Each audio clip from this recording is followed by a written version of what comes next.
Rasulillah mabad, Bapak Ibu yang rahmati Allah Subhanahu wa taala. Alhamdulillah sekarang kita udah sampai di Uhud atau di Gunung Uhud. Uhud itu sebagaimana yang kita lihat di sebelah sana.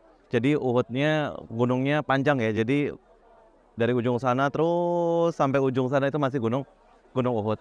Adapun yang sebelah sini yang banyak orang-orang naik di atas itu disebut dengan Jabal Rumat. Jabal Rumat atau Jabal Rumah adalah artinya tempat para pemanah. Di mana terjadinya perang Uhud? Perang Uhud terjadi antara Gunung Uhud sama Jabal Rumat. Berarti di tengah-tengah ini. Dia di tempat yang sekarang kita lewatin, yang kita berdiri di sini kurang lebih di sinilah dulu tahun berapa tadi? Tahun 3 Hijriah terjadi perang Uhud. Nah, kemudian ketika terjadi perang Uhud, Rasulullah SAW menyuruh para sahabat pemanah untuk naik ke atas bukit ini. Pertamanya kaum muslimin berangkat itu totalnya 1.000 orang dari Madinah. Kemudian 300 orang dikomporin sama orang-orang munafik, biar ngapain kita perang, udahlah capek ini itu segala macam. Akhirnya 300 mengundurkan diri, balik lagi. Yang berangkat perang hanya 700 orang. 700 orang melawan orang-orang kafir Quraisy kurang lebih 3.000 orang. Dari 700 yang di bawah sini kurang lebih 650. Kemudian yang 50 di atas Jabal Rumat itu yang banyak orang naik. Nah, kemudian di Jabal Rumat itu sebelum mereka naik, Rasulullah SAW mewanti-wanti mereka jangan turun. Jangan turun kecuali ada perintah untuk turun. Sekalipun kalian sedang melihat kita udah jadi bangkai, udah jadi mayat, dan bangkai kita lagi dimakanin sama burung pemakan bangkai. Kalau belum ada instruksi turun, jangan turun. Nah, akan tapi apa yang terjadi? Ketika itu orang-orang kafir Quraisy masih dipimpin oleh pimpinan mereka, yaitu Khalid bin Walid. Khalid bin Walid waktu itu belum masuk Islam. Jadi ketika itu Khalid bin Walid udah bisa dikatakan orang kafir Quraisy kalah. Kemudian setelah kekalahan mereka, kaum muslimin bisa mengambil harta rampasan perang. Yang 50 orang di atas itu kabita, ibaratnya mereka pengen ikutan. Maka 40 orang turun. Ketika 40 orang turun, yang 10 bilang jangan turun, belum ada perintah, belum ada instruksi. Kata yang 40, udahlah, udah jelas-jelas kita menang, ngapain lagi tunggu, udah kita turun. Ketika mereka turun 40, maka Khalid bin Walid ngelihat mereka turun, dan Khalid bin Walid yang tadinya mau pulang karena ngerasa udah kalah, akhirnya muter balik. Ada pendapat ulama dalam hal ini dua hal. Ada yang bilang muter balik Gunung Uhud, ada yang bilang muter balik Jabal Rumat ini. Allah alam, pendapat yang kuat Khalid bin Walid dan pasukan kafir Quraisy muter balik Jabal Rumat, karena kalau Gunung Uhud diputar balik kelamaan. Maka begitu putar balik, nggak ada lagi yang bisa nyerang dari atas. Nah, maka kondisinya berubah.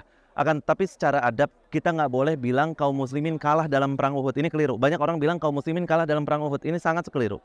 Yang benar kaum muslimin rugi dalam perang Uhud. Kenapa dikatakan rugi? Karena peperangan di zaman Rasulullah SAW itu yang jadi kebiasaan mereka, kalau dikatakan menang atau kalah ketika target berhasil. Ketika target berhasil, maka dikatakan menang. Target nggak berhasil, dikatakan kalah. Nah, targetnya apa dalam perang Uhud? Targetnya adalah membunuh Rasulullah SAW. Akan tapi berhasil apa enggak? Nggak berhasil. Maka nggak bisa kita katakan orang kafir Quraisy menang, kemudian kaum muslimin kalah. Yang benar adalah kaum muslimin mengalami kerugian. Bedakan antara kalah sama mengalami kerugian. Di antara kerugian yang dialami kaum muslimin adalah wafatnya para syuhada Uhud. Di antara para syuhada Uhud di sini ada Sayyid Syuhada, yaitu Sayyidina Hamzah bin Abdul Muttalib, pamannya Rasulullah SAW. Kemudian juga ada sahabat lainnya, dai pertama di kota Madinah, yaitu Sayyidina Mus'ab bin Umar radhiyallahu taala anhu, dan sahabat-sahabat lainnya. Tapi Bapak Ibu yang rahmati Allah Subhanahu wa taala, sekedar informasi agar kita tahu, dulu makam syuhada Uhud itu bukan di sini. Jadi syuhada Uhud meninggal itu di mana? Di makaminnya. Para ulama menyebutkan di mana mereka wafat, di mana mereka gugur sebagai syahid, disitulah mereka dikuburkan. Misalnya ada yang perang, kemudian mereka meninggal, jasadnya ada di sini, maka di tempat ini langsung digali kuburan, ditanam, dikubur di sini. Kemudian misalkan ada yang meninggal di sebelah sana, ya di tempat tersebutlah mereka dikuburkan. Jadi bukan di sini. Kemudian sekitar hampir 100 tahun setelah kejadian perang Uhud, setelah Khulafaur Rasyidin mereka meninggal, Abu Bakar meninggal, Umar, Utsman, Ali, dan di kota Madinah ini udah bukan dipimpin sama para sahabat lagi, tapi di zaman kekhalifahan Madinah terjadi banjir. Contoh kemarin aja Jeddah kita ngeliat banjir kayak gitu ya. Madinah pun sama, pernah banjir. Efek dari banjir tersebut, para syuhada Uhud jasadnya muncul ke permukaan. Jadi mayatnya yang tadinya udah di dalam kuburan, jadi di daratan biasa muncul mayat-mayat, dan semuanya 100% jasadnya utuh, nggak ada yang rusak satupun. Bahkan masih keluar darah segar, disebutkan dalam kitab-kitab tarikh para ulama, kitab sirah tentang hal tersebut. Maka ketahuanlah di mana ini siapa mayat Sayyidina Hamzah kena, kelihatan bekas dadanya terbuka, kemudian hatinya udah nggak ada karena dibunuh oleh siapa? Wahsy ya. Kemudian hatinya dimakan oleh